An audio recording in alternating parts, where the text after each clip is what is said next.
Small cap में भी हमें बिल्कुल इसी तरह की रणनीति और इसी तरह की सोच लेकर के चलना है, क्योंकि यहाँ पे अभी स्मॉल कैप थोड़ा पीछे पीछे चल रहा है।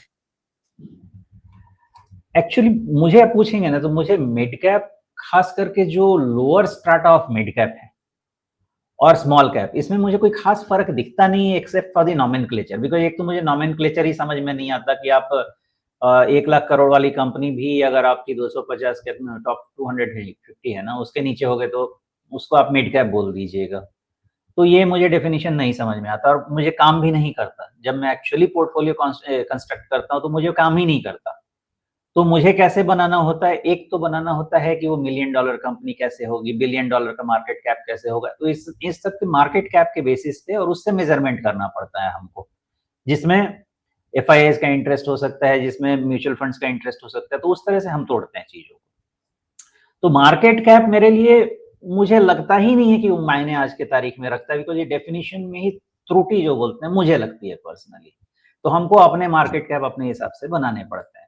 इसलिए आप स्मॉल कैप में आप 50,000 करोड़ की कंपनी को बोलते हैं भाई स्मॉल कैप है, किधर से है?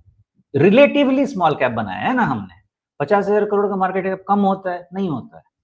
तो दैट वे मुझे अभी भी यही कहना है कि कैप छोड़ दीजिए, स्टोरीज देखिए कि कहाँ पे बन रही हैं, और उसके लिए इकोनॉमी और गवर्नमेंट का फोकस देखिए, और गवर्नमेंट का फोकस इकोनॉमी देख के उसके बाद उसका वैल्यूएशन देख लीजिए, और वहां पे आपको स्मॉल कैप मिले, मिड कैप मिले, खाली इतना ध्यान रखना है कि लिक्विडिटी मिले।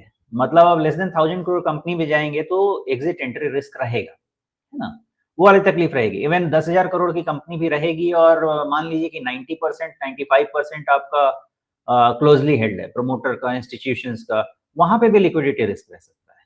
तो लिक्विडिटी रिस्क नहीं रहनी चाहिए, ये चीज ध्यान रखना है कि मुझे निकलना है तो मैं निकल पाऊं। वैसे कंपनीज को आइडेंटिफाई कीजिए, इन्हीं सेक्टर्स में काम आने वाले।